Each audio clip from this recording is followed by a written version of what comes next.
तनोतु नितरामितरानपेक्षम् अंग्रिद्वयं निगमशाखशिखाप्रवालं हैरंब मंबूर्ह dumber चौर्यनिघ्नं विघ्नाद्रिवेद शतधार दुरंधरो नः. ಕಾರ್ಯಕ್ರಮದ ಸಮ್ಮುಖವನ್ನು ವಹಿಸಿ ಉಪಸ್ಥಿತ ಎಲ್ಲ ಮಠಾಧೀಶರ ಪರವಾಗಿ ತಮ್ಮ ಧರ್ಮ ಸಂದೇಶವನ್ನು ನೀಡಿರುವ ಆಲಮೇಲ ಚಂದ್ರಶೇಖರ ಸಂಸ್ಥಾನ ಮಠದ ಶಟಸ್ಥಲ ಬ್ರಹ್ಮಿ ಚಂದ್ರಶೇಖರ ಶಿವಾಚಾರ್ಯ ಶ್ರೀಗಳವರ ಕಾರ್ಯಕ್ರಮದಲ್ಲಿ ಶಿವಯೋಗಿ ಸ್ವರೂಪರಾಗಿ ಉಪಸ್ಥಿತಿಯನ್ನು ಒದಗಿಸಿರುವ ಮಾಳಕವಟೆ ಬೃಹನ್ ಮಠದ, ಹತ್ತಳ್ಳಿ ಹಾವಿನಾಳ ಹಿರೇಮಠದ, ಜೈನಾಪುರ ಹಿರೇಮಠದ,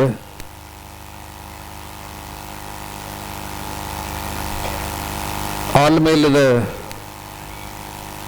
ಸಂಗನಬಸವ ಶಿವಾಚಾರ್ಯ ಸ್ವಾಮಿಗಳವರ, ಗೋಕಾಕದ ರಾಚೋಟಿ ಶಿವಾಚಾರ್ಯ ಸ್ವಾಮೀಜಿಯವರ, ಬೆನಕನಹಳ್ಳಿಯ ವೀರಲಿಂಗೇಶ್ವರ ಶಿವಾಚಾರ್ಯ ಸ್ವಾಮೀಜಿಯವರ, ತಡವಲಗಾದ ಶಠಸ್ಥಲ ಬ್ರಹ್ಮಿ ರಾಚೋಟೇಶ್ವರ ಶಿವಾಚಾರ್ಯ ಸ್ವಾಮೀಜಿಯವರ,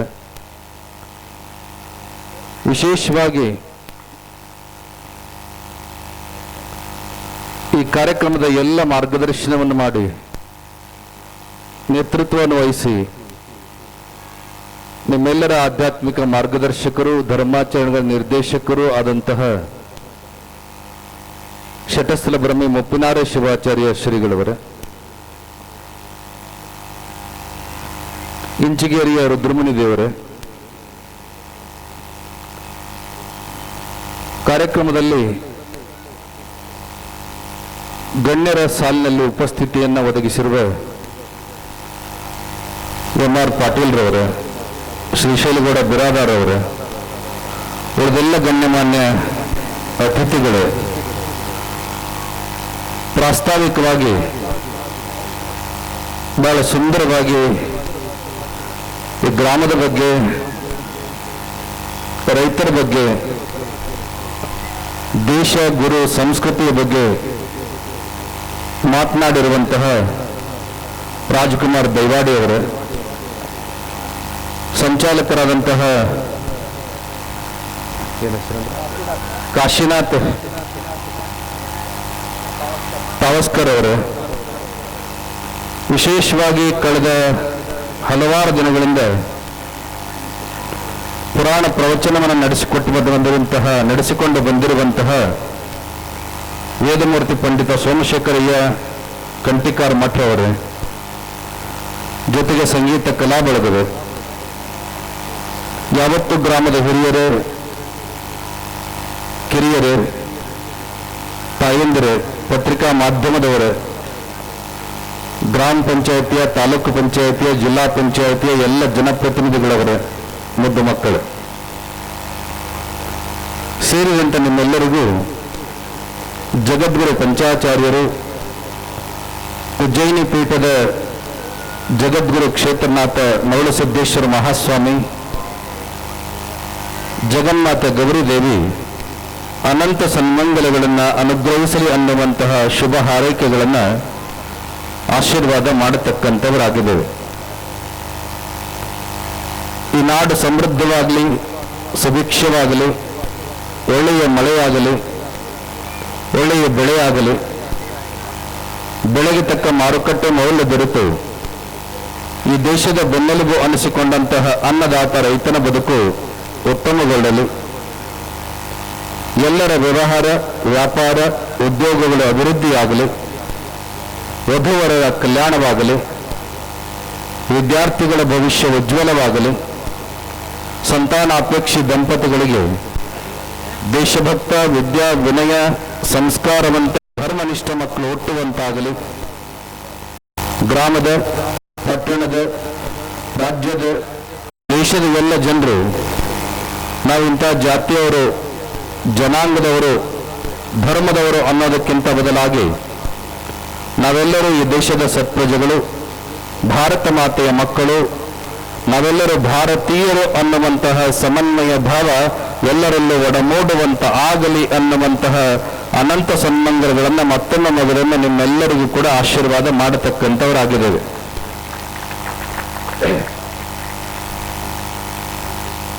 ಅತ್ತಿ ಸೊಸಿ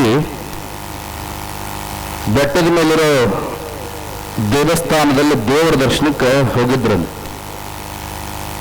ಇಲ್ಲಿ ಬಹಳ ಜನ ಅತ್ತಿ ಸೊಸೆ ಬಂದಿರಲ್ಲ, ಅದರಲ್ಲವ ಅಲ್ಲಿ ಬಹಳ ಜನ ಬಂದಿದ್ರು. ಬೆಟ್ಟದ ಮೇಲೆ ದೇವಸ್ಥಾನ ಐತಂದ್ರೆ ಹತ್ತೋದಕ್ಕೆ ಏನಿರ್ತಾವ, ಮೆಟ್ಲಿರ್ತಾವ. ಎಲ್ಲಾರು ಮೆಟ್ಲು ಹತ್ತಾಕತ್ತಿದ್ರು. ಈ ಒಂದು ಜೋಡಿ ಅತ್ತಿ ಸೊಸೆ ಸ್ವಲ್ಪ ವಿಶೇಷ ಇದ್ರು, ಸ್ಪೆಷಲ್ ಇದ್ರು. ಯಾಕೆ ವಿಶೇಷ ಇದ್ರು ಅಂದ್ರೆ, ಹತ್ತಿ 4 ಮೆಟ್ಲು ಹತ್ತಿ ಸುಸ್ತಾಗಿ ಇನ್ನೇನು ಕುತ್ಕೋಬೇಕಪ್ಪ ಅನ್ನೋ ಅಷ್ಟೊತ್ತಿಗೆ ಜೊತೆಗಿದ್ದ ಸೊಸಿ ಓಡೋಡಿ ಬಂದು ಮೆಟ್ಲ ಮೇಲೆ ವಸ್ತ್ರ ಟವಲ್ ಹಾಸಿ ಹತ್ತಿ ಕೈ ಹಿಡಿದು ಬಹಳ ಪ್ರೀತಿಯಿಂದ ಆ ಮೆಟ್ಲ ಮೇಲೆ ಕೈ ಹಿಡಿದು ಕೂಡಿಸ್ತಿದ್ಲು. ಯಾವಾಗ ಹತ್ತಿ ಕೂತ್ಕೋಬೇಕು ಅನ್ನೋ ಅಷ್ಟೊತ್ತಿಗೆ ಸೊಸಿ ಓಡಿ ಬರ್ತಿದ್ಲು, ಟವಲ್ ಹಾಸ್ತಿದ್ಲು, ಹತ್ತಿ ಕೈ ಹಿಡಿದು ಆ ಟವಲ್ ಮೇಲೆ ಕೂಡಿಸ್ತಿದ್ಲು. ಆ ಅತ್ತಿ ಸೊಸೆಯ ಪ್ರೀತಿ, ವಿಶ್ವಾಸ, ಆ ಸೇವೆ ಮಾಡುವಂತ ಸೊಸಿ ನೋಡಿ ಅಲ್ಲಿ ಬಂದಂತ ಬಹಳ ಜನ ಸೊಸೆಯರು, ಅತ್ತೆಯರು ಈ ಅತ್ತಿ ಸೊಸೆ ಬಗ್ಗೆ ಮಾತಾಡ್ಕೊಂಡ್ರು. ಎಂತ ಚಲೋ ಸೊಸಿ ಸಿಕ್ಕಾಳಪ್ಪ ಈ ಅತ್ತಿ, ಇಂಥ ಕಾಲದೊಳಗ ಈ ಅತ್ತಿ ಪುಣ್ಯಾತ್ಗಿತ್ತಿ ಅಂತ ಹೇಳೆಲ್ಲ ಮಾತಾಡ್ಕೊಂಡ್ರು. ಕೆಲವ್ರಿಗೆ ಖುಷಿನೂ ಆಯ್ತು, ಕೆಲವ್ರಿಗೆ ಹಸುವಿನ ಆಯ್ತು. ಮೇಲೆ ಹತ್ತಿದ್ರು, ದೇವರ ದರ್ಶನ ಆಯ್ತು. ಕೆಲವು ಹೆಣ್ಮಕ್ಳು ಸುಮ್ಮನೆ ಇರಲಿಲ್ಲ.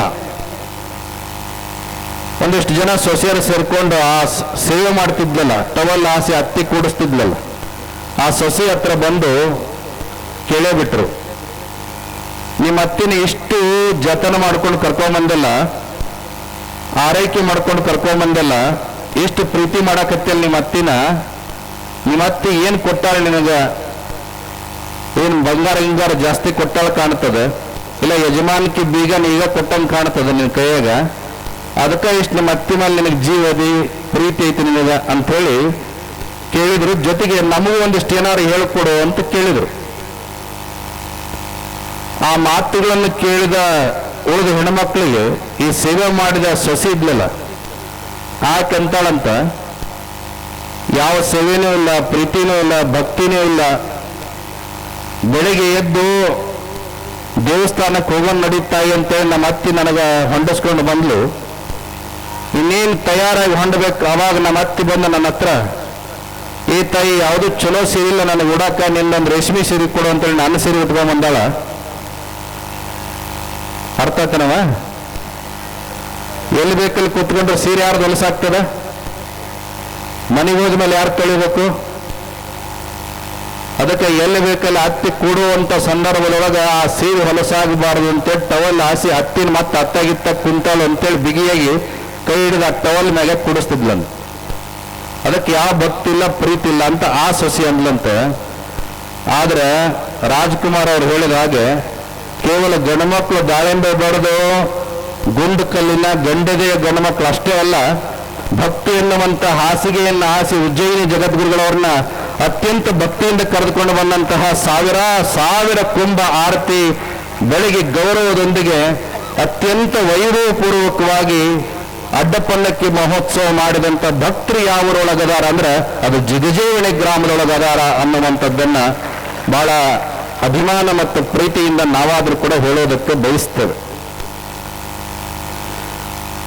ಭಾರತ ದೇಶದ ಸಂಸ್ಕೃತಿನೇ ಬಹಳ ದೊಡ್ಡದಿದು, ಅದ್ಭುತವಾಗಿರ್ತಕ್ಕಂಥ ಸಂಸ್ಕೃತಿ. ನಮ್ಮ ಆಲಮಲ್ ಸ್ವಾಮಿಗಳು ಬಹಳ ಚೆನ್ನಾಗಿ ಮಾತನಾಡ್ತಾರೆ, ಟೈಮ್ ಕಡಿಮೆ ಇದೆ ಅವರಿಗೆ. ಭಾರತ ದೇಶ ಅಂದ್ರೆ ನಿಜವಾಗ್ಲೂ ಕೂಡ ಇದೊಂದು ವಿವಿಧತೆಯಲ್ಲಿ ಏಕತೆಯನ್ನ, ಅನೇಕತೆಯಲ್ಲಿ ಐಕ್ಯತೆಯನ್ನ ಕಾಣತಕ್ಕಂಥ ಒಂದು ಭಾವಗಳನ್ನೇ ತುಂಬಿರ್ತಕ್ಕಂಥ ಭಾವ ತುಂಬಿದ ಭಾರತ ಇದು. 50-100 ಕಿಲೋಮೀಟರ್ಗಳ ಸಂಸ್ಕೃತಿ ಬದಲಾಗ್ತವ, ರಾಜ್ಯಗಳಲ್ಲಿ ಭಾಷೆ ಬದಲಾಗ್ತವ, ಸಾವಿರ ಜನಾಂಗಗಳು, ಸಾವಿರಾರು ಜಾತಿಗಳು, ಸಾವಿರಾರು ಧರ್ಮಗಳು ಲೆಕ್ಕಕ್ಕೆ ಇಲ್ಲ. ಆದರೂ ಕೂಡ ಇಷ್ಟು ಬಹು ಸಂಸ್ಕೃತಿ, ಬಹುಧರ್ಮ, ಬಹುಜಾತಿ, ಬಹು ಜನಾಂಗ, ಬಹುಭಾಷೆ ಇದ್ರೂ ಕೂಡ ನಾವೆಲ್ಲರೂ ಭಾರತೀಯರು ಅನ್ನುವಂಥ ಒಂದು ಭಾವದೊಳಗೆ ಬದುಕ್ತಾ ಇದ್ದೀವಲ್ಲ, ಇದು ಜಗತ್ತಿಗೆ ಭಾರತ ದೇಶ ಕೊಟ್ಟಂತ ಬಹುದೊಡ್ಡ ಸಂದೇಶ ಅನ್ನುವಂಥ ಮಾತನ್ನ ಈ ವೇದಿಕೆ ಮುಖಾಂತರ ಹೇಳೋದಕ್ಕೆ ಬಯಸ್ತೇವೆ. ಈ ಕೂಡುವಿಕೆ, ಈ ಸೇರುವಿಕೆ ಜಗತ್ತಿನೊಳಗೆ ಎಲ್ಲೂ ಕೂಡ ಸಾಧ್ಯ ಇಲ್ಲ. ಅಲ್ಲೆಲ್ಲ ಎರಡೇ ಇದಾವ, ಕ್ಯಾಥೋಲಿಕ್, ಪ್ರೊಟೆಸ್ಟೆಂಟ್, ರಿಪಬ್ಲಿಕ್, ಡೆಮೊಕ್ರೆಟಿಕ್. ಕ್ರೈಸ್ತರೊಳಗಾಗ್ಲಿ ಮುಸ್ಲಿಮರೊಳಗಾಗ್ಲಿ ಎರಡೆರಡು ಪಂಗಡಗಳದಾವ. ಆದ್ರೆ ನಮ್ಮ ದೇಶದೊಳಗೆ ಇಷ್ಟೆಲ್ಲ ಪಂಗಡಗಳು, ಒಳ ಪಂಗಡಗಳು, ವಿವಿಧತೆ, ಅನೇಕತೆ, ಭಿನ್ನತೆ, ವ್ಯತ್ಯಾಸಗಳು, ಭಾಷೆಗಳು ಇವೆಲ್ಲ ಇದ್ರೂ ಕೂಡ, ಭಾಷೆ ಬರದೇ ಇದ್ರೂ ಕೂಡ ಭಾವದಿಂದನೇ ಅರ್ಥ ಮಾಡ್ಕೊಳ್ತಕ್ಕಂಥ ಒಂದು ಸಂಸ್ಕೃತಿ ಎಲ್ಲಾದರೂ ಇದ್ರೆ ಅದು ಭಾರತ ದೇಶದೊಳಗೆ ಮಾತ್ರ ಅನ್ನುವಂಥದ್ದನ್ನ ಈ ಸಂದರ್ಭದಲ್ಲಿ ಹೇಳೋದಕ್ಕೆ ಬಯಸ್ತೇವೆ. ಅದಕ್ಕೆ ವಿಶ್ವಕ್ಕೆ ಆದರ್ಶವನ್ನ, ವಿಶ್ವಕ್ಕೆ ಭ್ರಾತೃತ್ವವನ್ನ, ವಿಶ್ವಕ್ಕೆ ಮಾತೃತ್ವವನ್ನ, ವಿಶ್ವಕ್ಕೆ ಶಾಂತಿಯನ್ನ ಸಂದೇಶದಲ್ಲಿ ಕೊಟ್ಟಂತಹ ದೇಶ ಅಂದ್ರೆ ಅದು ಭಾರತ ದೇಶ ಅನ್ನುವಂಥದ್ದು. ಆ ಕಾರಣಕ್ಕಾಗಿಯೇ ಪ್ರಪಂಚದ ಎಲ್ಲಾ ರಾಷ್ಟ್ರಗಳು ಕೂಡ ಈ ದೇಶದ ಸಂಸ್ಕೃತಿಯನ್ನ ಬಲವಾಗಿ ಬಹುವಾಗಿ ಪ್ರೀತಿ ಮಾಡ್ತಾ ಬಂದಿರತಕ್ಕಂಥದ್ದು. ಒಮ್ಮೆ ಜವಾಹರ್ಲಾಲ್ ನೆಹರು ಅವರು ಪ್ರಧಾನಮಂತ್ರಿಗಳಿದ್ದಂಥ ಸಂದರ್ಭದೊಳಗೆ ವಿದೇಶ ಪ್ರವಾಸಕ್ಕೆ ಹೋಗ್ತಾರೆ. ಮತ್ತೊಂದು ದೇಶದ ಪ್ರಧಾನಿ ಬರ್ತಾನ ಅಂದ್ರೆ ಸ್ವಾಗತಕ್ಕೆ ಏನೆಲ್ಲ ತಯಾರು ಮಾಡಿರ್ತಾರೆ. ಜವಾಹರ್ಲಾಲ್ ನೆಹರು ಅವರಿಗೆ ಏನು ಇಷ್ಟ ಅನ್ನುವಂಥದ್ದನ್ನೆಲ್ಲ ಅಧ್ಯಯನ ಮಾಡಿದ ಮೇಲೆ ಒಂದು ನಿರ್ಧಾರಕ್ಕೆ ಬರ್ತಾರೆ. ನಿಮಗೂ ಗೊತ್ತದ, ಚಿಕ್ಕ ಮಕ್ಕಳು ಅಂದ್ರೆ ಅವ್ರಿಗೆ ಬಹಳ ಇಷ್ಟ. ಅದಕ್ಕೆ ಅವರ ಜನ್ಮ ದಿನವನ್ನ ಮಕ್ಕಳ ದಿನಾಚರಣೆ ಅಂತ ಕರೆದಿದ್ದಾರೆ. ಎಷ್ಟನೇ ತಾರೀಕು? ನವೆಂಬರ್ 14ನೇ ತಾರೀಕು. ಇನ್ನು ಬಹಳ ಪ್ರೀತಿ ಮಾಡುವಂತ ಮತ್ತೊಂದು ವಸ್ತು ಅಂದ್ರೆ ಗುಲಾಬಿ ಹೂವು. ಆ ದೇಶದ ಮುಖಂಡತ್ವವನ್ನು ವಹಿಸಿಕೊಂಡಿರ್ತಕ್ಕಂತಹ ಜನ ಒಂದು 10 ವರ್ಷದ ಬಾಲಕಿಯನ್ನು ತಯಾರು ಮಾಡಿದರು. ಆಕೆ ಕೈಯೊಳಗ ಹೂ ಕೊಟ್ಟು ನೆಹರು ಅವರು ಬರ್ತಾರೆ. ಬಂದ ಮೇಲೆ ನೀನು ಹಸನ್ಮುಖಿಯಾಗಿ ನಗ್ನಗ್ತಾ ಅವ್ರ ಹತ್ರ ಹೋಗಿ ನೆಹರು ಅವ್ರ ಕೈಯಲ್ಲಿ ಗುಲಾಬಿ ಹೂ ಕೊಟ್ಟು, ನೆಹರೂಜಿ, ನಿಮ್ಮನ್ನ ಹಾಗೂ ನಿಮ್ಮ ದೇಶವನ್ನ ನಾವು ತುಂಬಾ ಪ್ರೀತಿ ಮಾಡ್ತೀವಿ ಅನ್ನುವಂಥ ಒಂದು ಮಾತು ಹೇಳಬೇಕು ಅನ್ನುವಂಥ ಟ್ರೈನಿಂಗ್ ಕೊಡ್ತಾರ ಆ ಹುಡುಗಿಗೆ.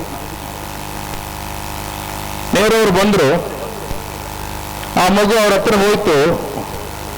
ಹಸನ್ಮುಖಳಾಗಿ ಗುಲಾಬಿ ಹೂವನ್ನು ಅವ್ರ ಕೈಯಲ್ಲಿ ಕೊಟ್ಟು ಯಾವ ರೀತಿಯಾಗಿ ತರಬೇತಿ ಕೊಟ್ಟಿದ್ರಲ್ಲ ಆ ರೀತಿಯಾಗಿ ಆ ಒಂದು ವಾಕ್ಯವನ್ನ ನೆಹರು ಅವ್ರ ಮುಂದೆ ಹೇಳ್ತಾಳೆ. ನೆಹರೂಜಿ, ನಿಮ್ಮನ್ನ ಹಾಗೂ ನಿಮ್ಮ ದೇಶವನ್ನ, ನಿಮ್ಮ ದೇಶದ ಸಂಸ್ಕೃತಿಯನ್ನ ನಾವು ತುಂಬಾ ಪ್ರೀತಿ ಮಾಡ್ತೀವಿ ಅನ್ನುವಂಥ ಮಾತನ್ನು ಹೇಳ್ತಾಳೆ. ಮೊದಲೇ ಮುದ್ದಾದ ಮಗು ನಗನಗ್ತಾ ಹೂ ಕೊಟ್ಟದ್ದನ್ನ ಸ್ವೀಕಾರ ಮಾಡಿದಂತ ನೆಹರು ಅವರು ಆ ಮಗುವಿನ ಹತ್ರ ಹೋಗಿ, ನೀನು ಹೂ ಕೊಟ್ಟಿದ್ದೇನೋ ಬಹಳ ಖುಷಿ ಆಯ್ತು ನನಗೆ, ಆದ್ರ ಜೊತೆಗೆ ಒಂದು ಮಾತು ಹೇಳಿದಾರೆ, ನನ್ನನ್ನ ಹಾಗೂ ನಮ್ಮ ದೇಶವನ್ನ, ನಮ್ಮ ದೇಶದ ಸಂಸ್ಕೃತಿಯನ್ನ ಪ್ರೀತಿ ಮಾಡ್ತೀವಿ ಅನ್ನುವಂಥ ಮಾತನ್ನು ಹೇಳಿದಲ್ಲ, ಯಾಕೆ ಪ್ರೀತಿ ಮಾಡ್ತೀರಿ ಅನ್ನುವಂಥ ಮರು ಪ್ರಶ್ನೆಯನ್ನ ಆ ಬಾಲಕಿಗೆ ನೆಹರು ಅವರು ಕೇಳ್ತಾರೆ. ಅಲ್ಲಿದ್ದವರೆಲ್ಲ ಆತಂಕಿತರಾಗ್ತಾರೆ. ಯಾಕಂದ್ರೆ ಟ್ರೈನಿಂಗ್ ಕೊಟ್ಟಿದ್ದೆಷ್ಟು? ಕೇವಲ ಹೂ ಕೊಡಬೇಕು, ಒಂದು ವಾಕ್ಯ ಹೇಳಿ ಬರಬೇಕು. ಎಲ್ಲರೂ ಚಿಂತೆ ಮಾಡುವಂತ ಸಂದರ್ಭದೊಳಗೆ ಪ್ರಶ್ನೆ ಕೇಳಿದ ನೆಹರು ಅವರಿಗೆ ಆ ಮಗು ಸ್ಪಷ್ಟವಾಗಿ ದಿಟ್ಟವಾಗಿ ಉತ್ತರ ಕೊಡ್ತದೆ, ನೆಹರೂಜಿ, ನಮ್ಮ ದೇಶದೊಳಗ ನಿಮ್ಮ ದೇಶದಲ್ಲಿರುವಂತ ಸಂಸ್ಕೃತಿ ಇಲ್ಲ. ನಿಮ್ಮ ದೇಶದೊಳಗ ಹೆತ್ತ ತಾಯಿಯನ್ನ ದೇವರಂತ ಪೂಜೆ ಮಾಡ್ತೀರಿ, ಜನ್ಮ ಕೊಟ್ಟ ತಂದೆಯನ್ನ ದೇವರಂತ ಪೂಜೆ ಮಾಡ್ತೀರಿ, 2 ಅಕ್ಷರ ಕಲಿಸಿದ, ಸಂಸ್ಕಾರ ಕೊಟ್ಟ, ದೀಕ್ಷೆ ಕೊಟ್ಟ, ಮಾರ್ಗದರ್ಶನ ಮಾಡಿದ ಗುರುವನ್ನ ದೇವರಂತ ಪೂಜೆ ಮಾಡ್ತೀರಿ. ಅಷ್ಟೇ ಅಲ್ಲ, ಅತಿಥಿಗಳಾಗಿ ಗೊತ್ತು ಗುರುವಿಗೆ ಬಂದವರನ್ನು ಕೂಡ ಆಧರಿಸಿ ಉಪಚರಿಸಿ ಅವರಿಗೆ ಅನ್ನ ಆಹಾರಗಳನ್ನ ಕೊಡ್ತಕ್ಕಂತಹ ಉಪಚರಿಸುವಂತ ಸಂಸ್ಕೃತಿ, ಅತಿಥಿಗಳನ್ನು ಕೂಡ ದೇವರಂತೆ ನೋಡುವಂತ ಸಂಸ್ಕೃತಿ ಕೇವಲ ಭಾರತ ದೇಶದೊಳಗದ. ಅದಕ್ಕೆ ನಾವು ನಿಮ್ಮ ದೇಶವನ್ನ ನಿಮ್ಮನ್ನ ನಿಮ್ಮ ದೇಶದ ಸಂಸ್ಕೃತಿಯನ್ನ ಪ್ರೀತಿ ಮಾಡ್ತೀವಿ ಅನ್ನುವಂಥ ಮಾತನ್ನ ಆ ಮಗು ಹೇಳ್ತದೆ. ಸತ್ಯವಾದ ಮಾತು. ಜನನಿ ಜನ್ಮಭೂಮಿಶ್ಚ ಸ್ವರ್ಗಾದಿಪಿ ಗರಿಯಸೆ. ಬಹುಶಃ ಜಗತ್ತಿನೊಳಗ ಅಮೇರಿಕ, ಫ್ರಾನ್ಸ್, ರಷ್ಯಾ ಮುಂತಾದ ಅನೇಕ ರಾಷ್ಟ್ರಗಳದ ಬಲಾಢ್ಯ ರಾಷ್ಟ್ರಗಳು. ಆ ಎಲ್ಲ ರಾಷ್ಟ್ರಗಳನ್ನ ದೊಡ್ಡಪ್ಪ, ದೊಡ್ಡಪ್ಪ, ದೊಡ್ಡಣ್ಣ ಹೀಗೆಲ್ಲ ಕರೆಯುವಂಥದ್ದನ್ನು ನೋಡ್ತೀವಿ.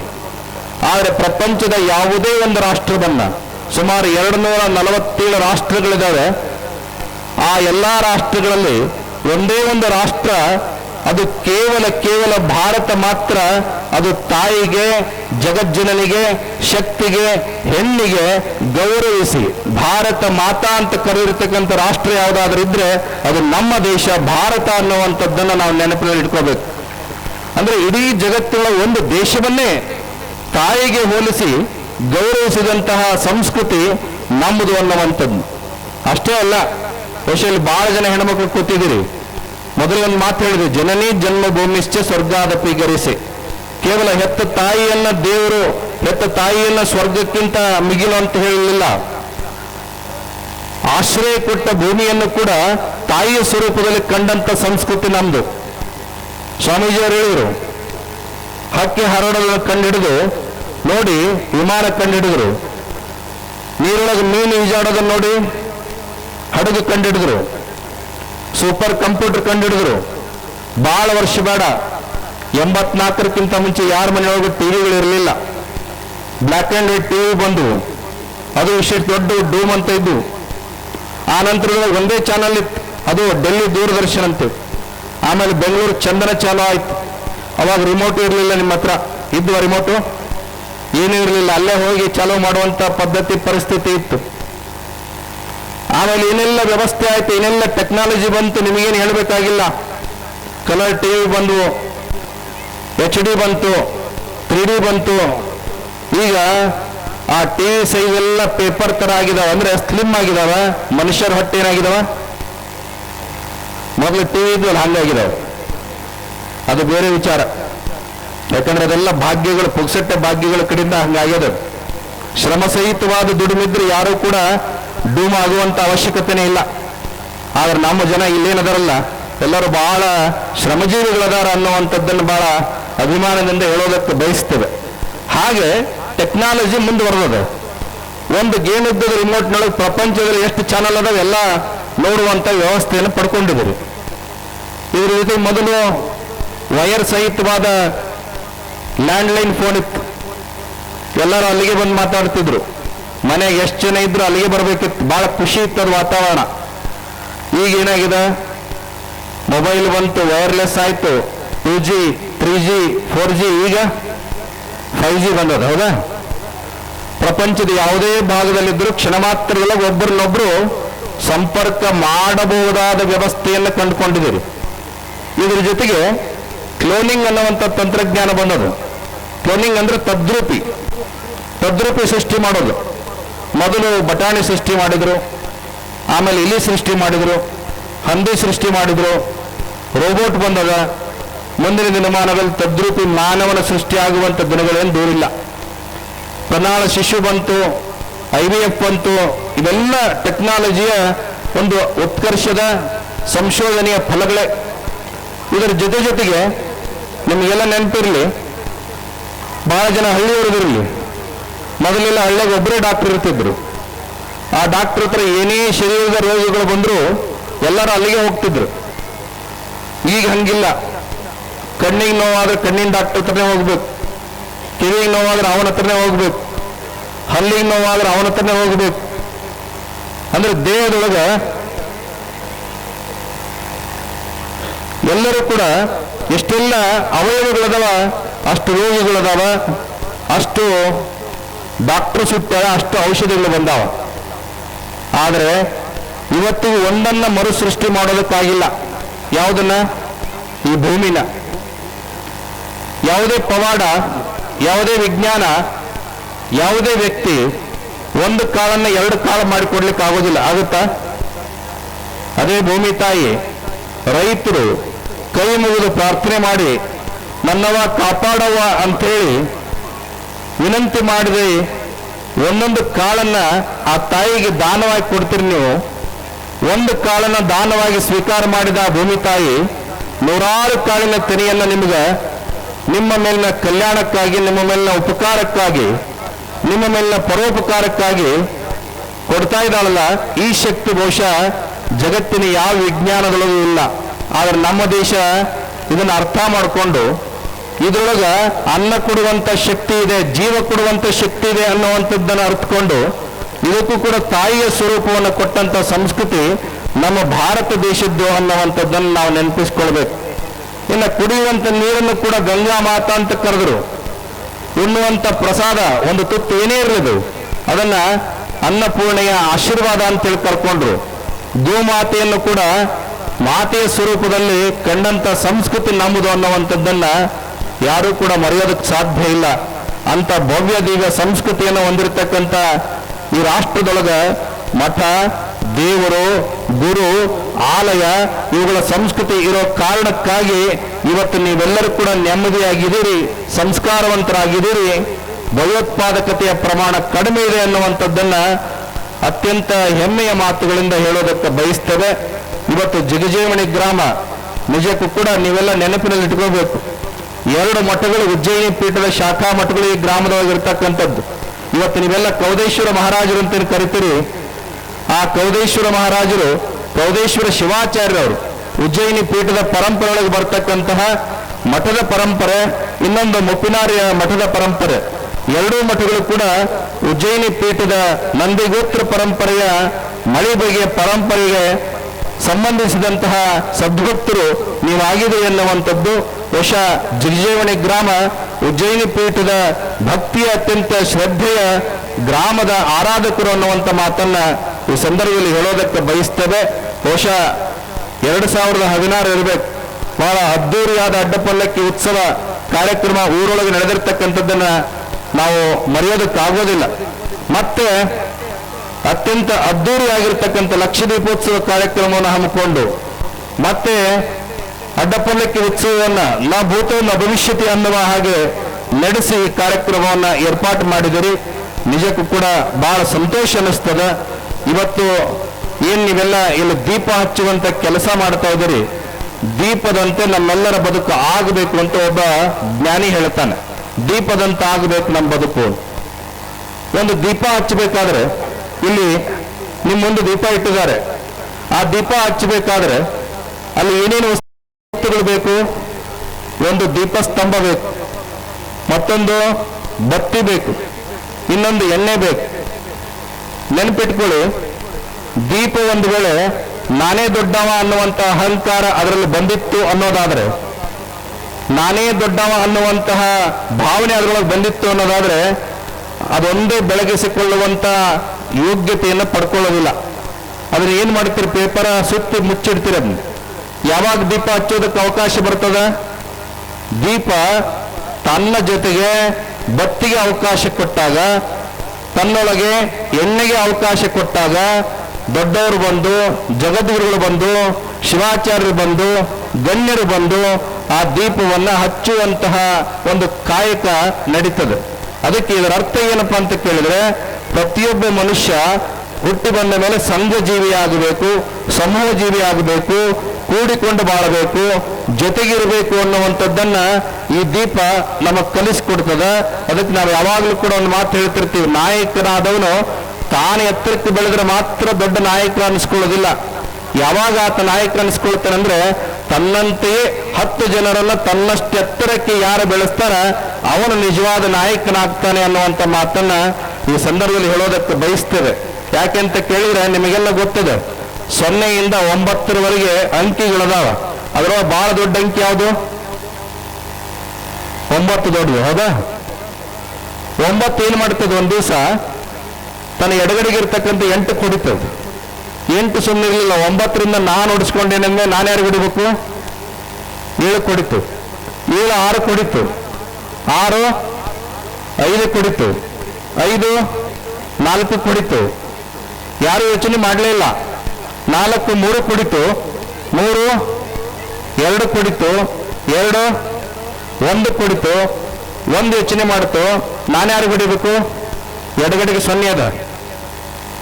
3 2 ಹೊಡೆದಂಗೆ 2 ನನಗೆ ಹೊಡೆದಂಗೆ ನಾನು 0 ಹೊಡೆದ್ರೆ ಅದಕ್ಕೂ ನನಗೂ ವ್ಯತ್ಯಾಸ ಇರಂಗಿಲ್ಲ ಅಂತ ಯೋಚನೆ ಮಾಡಿದಂತ ಒಂದೇನು ಮಾಡ್ತದ, ಎಡಗಡೆಗಿದ್ದ ಪೂಜಿನ ಬಲಗಡೆ ಕರ್ಕೊಳ್ತದ. ಎಷ್ಟಾಗ್ತದ? ಕೂಡಿಕೊಂಡು ಪ್ರೀತಿ ಮಾಡಿದಾಗ ಅದು ಬಲ ಆಗ್ತದ. ಒಗ್ಗಟ್ಟಿನಲ್ಲಿ ಬಲವಿದೆ. ನಿಮ್ಮೆಲ್ಲರ ಪ್ರೀತಿಯೊಳಗ ಭಾವೈಕ್ಯತೆ ಇದೆ ಅನ್ನುವಂಥದ್ದನ್ನು ತೋರಿಸಿಕೊಟ್ಟಂತ ಗ್ರಾಮ ಅಂದ್ರೆ ಅದು ಜಗಜೀವನಿ ಗ್ರಾಮ ಅನ್ನುವಂಥ ಮಾತನ್ನ ಈ ಸಂದರ್ಭದಲ್ಲಿ ಹೇಳೋದಕ್ಕೆ ಬಯಸ್ತದೆ. ಬಹುಶಃ ಬೆಳಗ್ಗೆ 9 ಗಂಟೆಯಿಂದ ನಮ್ಮ ತಾಯಂದ್ರೆಲ್ಲ ತಯಾರಾಗಿ ಕೂತಾರ. ನಾವು ಭಿನ್ನ ಸ್ವೀಕಾರ ಮಾಡಬೇಕಾದ್ರೆ ಮಧ್ಯಾಹ್ನ ಬರ್ತೀವಿ ಎಂದ್ವಿ. ಆದ್ರೆ ಗ್ರಾಮದ ಭಕ್ತರು ಹಿಂದಿನ ದಿವಸ 31 ತಾರೀಕು ರಾತ್ರಿನೇ ಬರಬೇಕು ಅಂತ ಬಹಳ ಆಗ್ರಹ ಮಾಡಿದ್ರು. ಆದ್ರೆ ಮೊದಲೇ ನಿಗದಿಯಾಗಿರ್ತಕ್ಕಂಥ ಕಾರ್ಯಕ್ರಮದಲ್ಲಿ ವ್ಯಸ್ತರಾಗಿರ್ತಕ್ಕಂಥ ಕಾರಣಕ್ಕಾಗಿ ಜಗದ್ಗುರು ಮಹಾಸನ್ನಿಧಿಯವರು ಪೀಠವನ್ನು ಬಿಡಬೇಕಾದ್ರೆ ಸ್ವಲ್ಪ ತಡ ಆಯಿತು.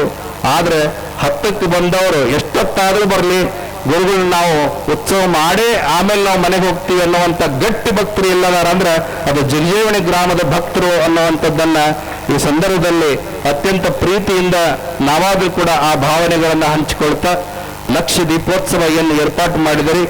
ಅದರಲ್ಲಿ 2 ಪದಗಳಿದಾವೆ. ಲಕ್ಷ ಅಂದ್ರೆ ಅಂಕಿ ಸಂಖ್ಯೆಯೊಳಗೆ ಲಕ್ಷದ, ಆದರೆ ನಿಜವಾದ ಅರ್ಥ ಅಂದ್ರೆ ಲಕ್ಷ್ಯ ಅನ್ನುವಂಥದ್ದು. ಅಂದ್ರೆ ನಿಮ್ಮೆಲ್ಲರ ಲಕ್ಷ್ಯ ಧರ್ಮದ ದಾರಿಯತ್ತ, ನ್ಯಾಯದ ದಾರಿಯತ್ತ, ಸತ್ಕರ್ಮದತ್ತ, ಸದ್ಧರ್ಮದತ್ತ, ಒಳ್ಳೆಯ ಗುಣಗಳತ್ತ ನಿಮ್ಮ ಲಕ್ಷ್ಯ ಸಾಗಬೇಕು. ಆ ಲಕ್ಷ್ಯ ಸಾಗುವಂತ ಹಾದಿಯನ್ನ ಈ ಲಕ್ಷ ದೀಪದ ಬೆಳಕು ನಿಮ್ಮೆಲ್ಲರಿಗೂ ಕೂಡ ತೋರಿಸುವಂತ ಆಗ್ಲಿ ಅನ್ನುವಂತ ಮಾತನ್ನ ಈ ಸಂದರ್ಭದಲ್ಲಿ ನಿಮ್ಮೆಲ್ಲರಿಗೂ ಕೂಡ ಅಪ್ಪಣೆಯನ್ನು ಕೊಡಿಸ್ತಾ, ಬಹುಶಃ ಇಡೀ ವೇದಿಕೆ ಮಠಾಧೀಶರ ಮೇಲೆ ತುಂಬಿಕೊಂಡರು. ಆದ್ರೂ ಕೂಡ ಸಮಯದ ಒಂದು ವ್ಯವಸ್ಥೆಯನ್ನ ಅರಿತುಕೊಂಡವರಾಗಿ ಎಲ್ಲರೂ ಕೂಡ ಸಮಯದಾನವನ್ನು ಮಾಡಿದ್ದಾರೆ. ಅವರೆಲ್ಲರ ಪರವಾಗಿ ನಮ್ಮ ಆಲಮೇಲದ ಶ್ರೀಗಳವರು ತಮ್ಮ ಉಪದೇಶಾಮೃತವನ್ನು ನೀಡಿದ್ದಾರೆ. ಬಹುಶಃ ಈ ವೇದಿಕೆಯೊಳಗೆ ನೀವೆಲ್ಲ ನೋಡಿರ್ಬೋದು, ಆಲಮೇಲದಲ್ಲೂ ಕೂಡ 2 ಮಠಗಳು ಉಭಯ ಶ್ರೀಗಳು ಅಕ್ಕಪಕ್ಕದಲ್ಲೇ ಕೂತಿದ್ದಾರೆ. 2 ಮಠಗಳು ಕೂಡ ಉಜ್ಜಯಿನಿ ಪೀಠದ ಶಾಖಾ ಮಠಗಳು. ಇಂಡಿ ತಾಲೂಕಿನಲ್ಲಿ ಬಹುವಾಗಿ ಇರತಕ್ಕಂಥದ್ದು, ಹಾಗೆ ಮರಳುಸಿದ್ದನ ಕ್ಷೇತ್ರಗಳಿರ್ತಕ್ಕಂಥ ತಡವಲಗ ಇರಬಹುದು, ಇನ್ನು ಅನೇಕ ಕ್ಷೇತ್ರಗಳಿರ್ತಕ್ಕಂಥದ್ದು. ಒಟ್ಟಾರೆಯಾಗಿ ಒಂದು ಅರ್ಥದೊಳಗ ಇಂಡಿ ತಾಲೂಕು ಅನ್ನುವಂಥದ್ದು ಉಜ್ಜಯಿನಿ ಪೀಠಕ್ಕೆ ಒಂದು ತವರು ಮನೆ ಅನ್ನುವಂಥ ರೀತಿಯೊಳಗ ಇರತಕ್ಕಂಥ ಹಿನ್ನೆಲೆಯೊಳಗೆ ಇವತ್ತು ಆಲಮೇಲ ತಾಲೂಕು ಬೇರೆ ಆಗಿದೆ, ಆದ್ರೆ ಮೊದಲು ಅಖಂಡವಾಗಿರ್ತಕ್ಕಂಥ ತಾಲೂಕೇ ಅದು. ಹಾಗಾಗಿ ನಿಮ್ಮೆಲ್ಲರ ಪ್ರೀತಿ ವಿಶ್ವಾಸಗಳು ಯಾವತ್ತೂ ಕೂಡ ಆ ಪೀಠದ ಜೊತೆಗಿರಲಿ. ಮೂಲ ಪೀಠದ ಆಶೀರ್ವಾದಕ್ಕೂ ಕೂಡ ಅದು ಶಿಖರ ತೈಲಾಭಿಷೇಕ ಇರಬಹುದು, ಜಾತ್ರೆ ಮಹೋತ್ಸವಗಳಿರ್ಬೋದು, ನೀವೆಲ್ಲರೂ ಕೂಡ ಬರಬೇಕು ಅನ್ನುವಂಥ ಅಪ್ಪಣೆಯನ್ನ ನಿಮ್ಮೆಲ್ಲರಿಗೂ ಕೂಡ ತಿಳಿಯಪಡಿಸಿ, ನಿಮ್ಮ ಶ್ರೀಗಳವರು ಮುಪ್ಪಿನಾರ ಶಿವಾಚಾರ್ಯರು ನಿಮ್ಮೆಲ್ಲರನ್ನ ಆ ತೈಲಾಭಿಷೇಕಕ್ಕೆ ಕರೆದುಕೊಂಡು ಬರುವಂತ ಆಗ್ಲಿ ಎನ್ನುವಂತ ಮಾತನ್ನ ಅಪ್ಪಣೆಯನ್ನು ಕೊಡಿಸಿ ಬಹಳ ಜನ ಸೇವೆಯನ್ನು ಮಾಡಿದ್ದಾರೆ. ಎಲ್ಲರ ಹೆಸರನ್ನ ಹೇಳಲಿಕ್ಕೆ ಆಗೋದಿಲ್ಲ. ಯಾರ್ಯಾರು ಏನೇನು ಸೇವೆ ಮಾಡಿದರೆ ಅವರೆಲ್ಲರಿಗೂ ಕೂಡ ಸನ್ಮಂಗಲ ಉಂಟಾಗಲಿ. ಉಜ್ಜಯಿನಿ ಪೀಠದ ಸಂಪತ್ತಿನ ಆಶೀರ್ವಾದ ಅವರೆಲ್ಲರಿಗೂ ಕೂಡ ಪ್ರಾಪ್ತವಾಗಲಿ. ನಿಮ್ಮೆಲ್ಲರ ಬದುಕಿನೊಳಗೆ ಸುಖ, ಸಂಪತ್ತು, ಆಯುಷ್ಯ, ಆರೋಗ್ಯ ಭಾಗ್ಯಗಳು ಪ್ರಾಪ್ತವಾಗಲಿ ಅನ್ನುವಂಥ ಮಾತನ್ನ ಆಶೀರ್ವಾದ ಮಾಡ್ತಾ, ನಮ್ಮ ತಡವಲಗ ಶ್ರೀಗಳವರು ನಮ್ಮ ಮುಪ್ಪಿನಾರ ಶ್ರೀಗಳ ಪರವಾಗಿ ಬಹಳಷ್ಟು ಬಾರಿ ದೂರವಾಣಿ ಕರೆಯನ್ನು ಮಾಡಿ ಜಗದವರು ಕರ್ಕೊಂಡು ಬರ್ತಕ್ಕಂಥ ಎಲ್ಲ ವ್ಯವಸ್ಥೆಯನ್ನು ಮಾಡಿರ್ತಕ್ಕಂಥವರು, ಅವರಿಗೆ ಸೇರಿ ಎಲ್ಲ ಮಠಾಧೀಶರಿಗೂ ಕೂಡ ಪೀಠದ ಆಶೀರ್ವಾದ ಸದಾಕಾಲ ಇರಲಿ ಅನ್ನುವಂಥ ಮಾತನ್ನ ಈ ಸಂದರ್ಭದಲ್ಲಿ ಹಾರೈಸಿ, ಗಣ್ಯಮಾನ್ಯರಿಗೆ ಬಂದಂಥ ನಿಮ್ಮೆಲ್ಲರಿಗೂ, ಪತ್ರಿಕಾ ಬಳಗದವರಿಗೂ, ಹಾಗೆ ಮೈಕ್ಸೆಟ್ಟರ್ ಇರ್ಬೋದು, ಪೆಂಡಾಲ್ನರ್ ಇರ್ಬೋದು, ನಿರೂಪಕರು ಇರ್ಬೋದು, ಪ್ರವಚನಕಾರ ಇರ್ಬೋದು, ನಮ್ಮ ರಾಜ್ಕುಮಾರ್ ಅವರು ಇರ್ಬೋದು, ಅವರಿಲ್ಲದೆ ಎಲ್ಲರಿಗೂ ಕೂಡ ಭಗವಂತ ಅನುಗ್ರಹವನ್ನ ಮಾಡಲಿ, ಸುಖ ಸಂಪತ್ತು, ಆಯುಷ್ಯ, ಆರೋಗ್ಯ ಭಾಗ್ಯ ಪ್ರಾಪ್ತವಾಗಲಿ ಅನ್ನುವಂಥ ಮಾತನ್ನ ಹಾರೈಸಿ ಆಶೀರ್ವದಿಸಿ ನಮ್ಮ ಶುಭಾಶೀರ್ವಚನ ಸಂದೇಶವನ್ನು ಪೂರ್ಣಗೊಳಿಸ್ತಾ ಇದ್ದೇವೆ. ಓಂ ಶಿವಂ ಭೂಯಾತ್.